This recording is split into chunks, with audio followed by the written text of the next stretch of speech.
សួស្តីប្រិយមិត្តដែលនិយមគាំទ្រ Channel ESP Education ក៏ដូចជាបងប្អូនសិស្សានុសិស្សនិស្សិតដែលតែងតែគាំទ្រតាក់ទងទៅនឹងប្រធានបទដែល Channel ESP Education តែងរៀបចំនៅថ្ងៃនេះដែរជាមួយនឹង Channel ESP Education សូមធ្វើការបង្ហាញអ្នកនរគ្នាតាក់ទងទៅនឹងការ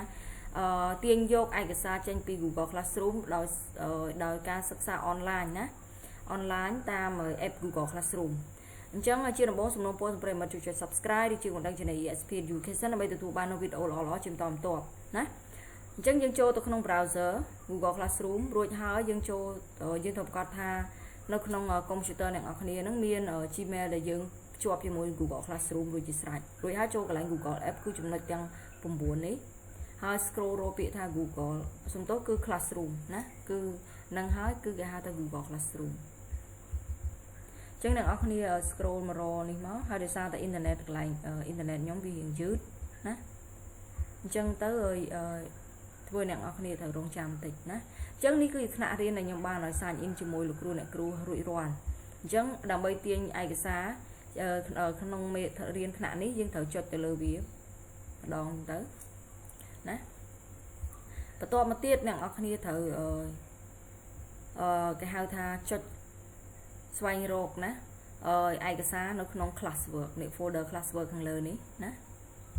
ចុចទៅលើវាមកនេះគឺជា content ឯកសារមេរៀនដែលលោកគ្រូអ្នកគ្រូយើងបានផ្ដល់ឲ្យណាអញ្ចឹងតាក់ទងទៅនឹង content មេរៀនផ្សេងគឺយើងអាច scroll មើលណាមេរៀនទី1ទី2ទី3ដែលគ្រូយើងដាក់ឲ្យយើងយកមកយើងចង់បានឯកសារមេរៀនមួយណាយើងចូលទៅទីហើយខ្ញុំយកមេរៀនទី4ណានៅលើនេះតែម្ដងចុចលើវាមកហើយយើងយកពាក្យទៅ view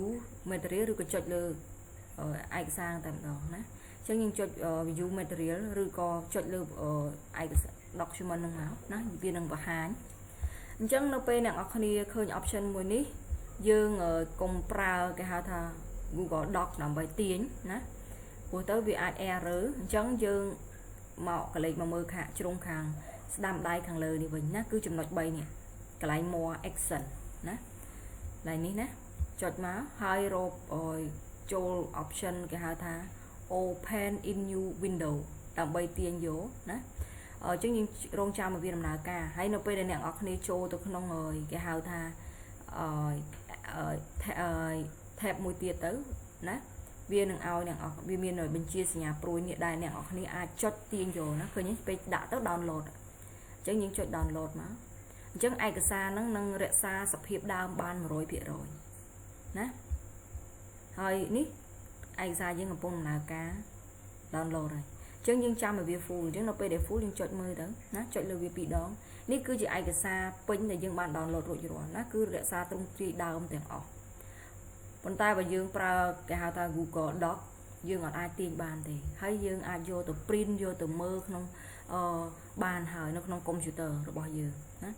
អូខេហើយអញ្ចឹងប្រធានបទមកខ្ញុំធ្វើការបង្ហាញតែត្រឹមហ្នឹងទេហើយក៏សូមអភ័យទោសរាប់មហោឆ្គងក្នុងការធ្វើបទបង្ហាញហើយក៏សូមអរគុណចំពោះការតាមដានដល់ចប់កុំភ្លេចជួយចុច Subscribe ឬជួយដឹង like វីដេអូនេះផងដែរបើសិនមកពេញចិត្តជួយ share វីដេអូនេះផងដែរសម្រាប់មិត្តភ័ក្តិអ្នកនរគ្នា